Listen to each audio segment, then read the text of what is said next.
How's it going, Ayo? In this video, we're going to talk about Fyre Fest 2 tickets selling out, the real reason why celebrities are ditching Scooter Braun, and Italians calling for the arrest of Kanye West and his wife Bianca Censori. So this is crazy, and no, it's not a joke. Billy McFarland, the founder of the disastrous 2017 Fyre Festival, is out of federal prison and is already planning another festival, and it's going to be called Fyre Festival 2. He made the announcement on his Instagram page on Sunday and said that tickets for Fyre Festival 2 are now on sale, and then just yesterday he gave us an update saying that the first batch of tickets were already sold out. That's right, people are actually buying into this again. It's insane. So the first 100 tickets have allegedly already sold out. They were priced at around $600 each. The website advertises 6 upcoming ticket pre-sales, with prices going up to $10,000. The event is expected to take place at the end of 2024, according to the festival's website. Billy posted a video explaining his thought process and why he decided to make a second festival. He said, "It has been the absolute wildest journey to get here, and it really all started during a 7-month stint in solitary confinement." He went on to say that he'd written a 50-page plan outlining how he would make this impossible happen. According to Billy, Fyre Festival 2 is heading to the Caribbean sometime towards the end of 2024, but no specific date or any headlining acts have been announced yet. He said, "Since 2016 Fyre had been the most talked about festival in the world, we now saw this convert to one of the highest priced GA pre-sales in the industry." He went on to say that he's working with the best logistical and infrastructure partners this time around, obviously to try and avoid what happened last time. He also specified that revenue from ticket sales will be held in escrow until the final date is announced. But even if by some miracle this event manages to sell out, there's really no downplaying how disastrous the original Fyre Festival was. It was heavily promoted by social media influencers as a luxurious weekend in paradise where people would get to rub shoulders with celebrities, eat top-notch food, and see performances by artists like Blink-182, Migos, and Major Lazer. But when attendees who'd spent thousands of dollars on tickets arrived at the Bahamian island of Exumas, they were met with mass disorganization, half-built tents, and catered food that was basically dry cheese sandwiches. Upon arrival, the 5,000 ticket holders were told that all of the festival's headlining musicians had already pulled out of the lineup, all because of the chaotic planning. The event will probably go down in history as one of the biggest festival disasters of all time. In fact, there was even a Netflix documentary about it, which captures exactly what went wrong and when it all started to fall apart. What was really crazy about this one was the fact that it was marketed as a luxurious paradise of a festival, and it turned out to be the complete opposite. It was co-founded and marketed by rapper Ja Rule, who had influencers like Kendall Jenner, Emily Ratajkowski, and Hailey Bieber promote the event. Interestingly enough, when it all hit the fan, Ja Rule said that he was also scammed by Billy McFarland, and he was dismissed from a $100 million class action lawsuit. In the end, Billy was outed as a fraud. In 2018, he was sentenced to 6 years in prison after pleading guilty to charges of wire fraud, bank fraud, and making false statements to federal law enforcement. It came out that he had defrauded Fyre Festival investors and ticket vendors of about $26 million,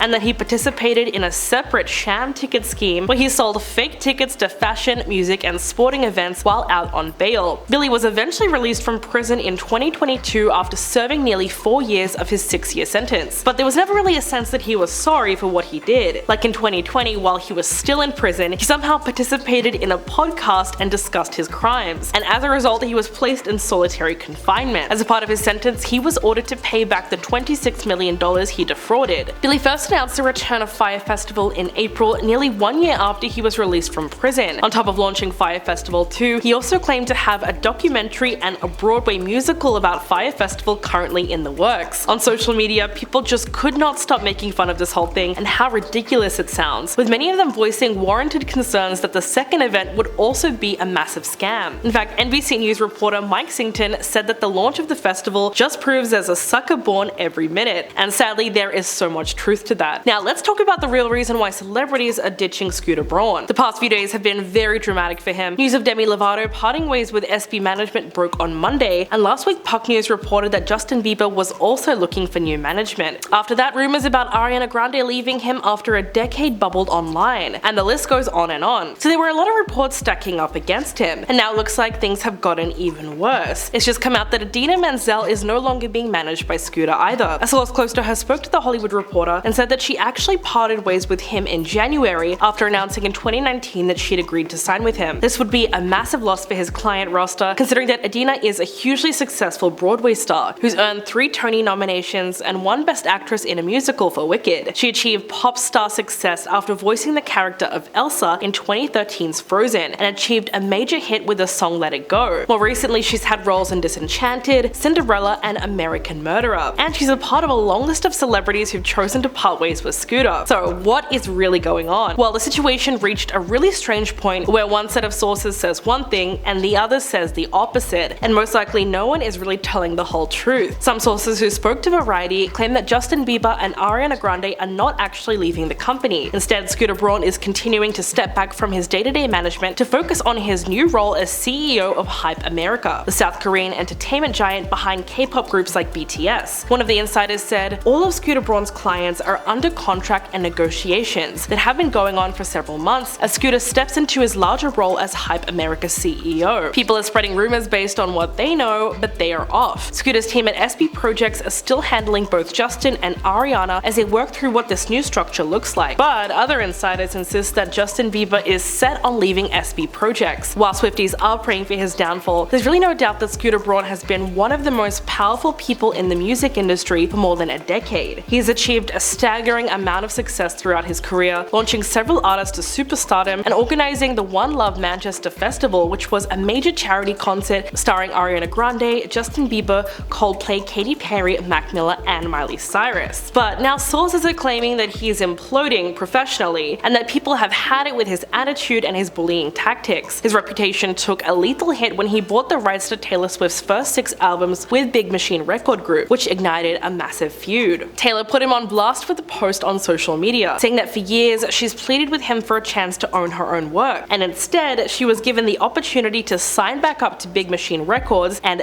earn one album back at a time, one for every new one that she turned in. She called Scooter a manipulative bully who's targeted her for years. She left Big Machine to sign with Universal and embarked on a project to record like-for-like copies of her first 6 albums in order to try to reclaim ownership of the master recordings and to devalue Scooter's investment, since any movies or ads looking to use her music would only be able to use the Taylor Swift-owned copies that she nicknamed Taylor's versions. But despite her statements against him, he somehow managed to sell that catalog to Shamrock Holdings for about $300 million, and still he made a profit. Not only that, but he wasn't modest about it either. In fact, he's often spoken about how much money his artists and executives made from that deal as shareholders of the company. Apparently his artists and staff like Ariana Grande, Justin Bieber, J Balvin, and Demi Lovato all received shares totaling about $161 million.